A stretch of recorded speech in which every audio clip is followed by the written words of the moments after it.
好，来继续来看法国的国会，目前正咧筹备访问团，准备今年的热天要来访问台湾。但是却来传出讲，中国驻法国的代表卢沙野写批予法国国会友台小组的主席理查，要求甲访问台湾的行程来取消，佮要求法国袂当甲台湾有任何形式的官方的往来。行政院长苏贞昌痛骂中国的行为，互人看袂起。外交部长吴钊燮嘛表示谴责。捷克参议院议长韦德奇去年带团来台湾访问，伫咧立法院演说，大家印象真深。即马传出法国国会嘛组团准备热天来台湾参访，说是讲。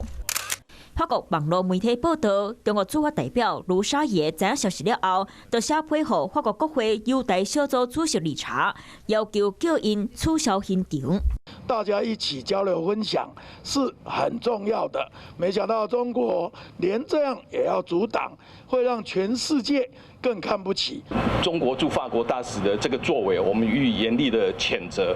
中国却未着要求各国袂当和台湾有任何官方直接，因的理由拢是一个中国原则。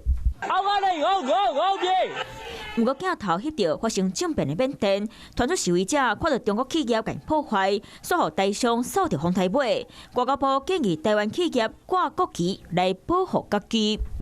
那我们也鼓励我们的台商做出一切能够自保的这些行动，也能够做出我们跟中国之间一些区隔的一些作为。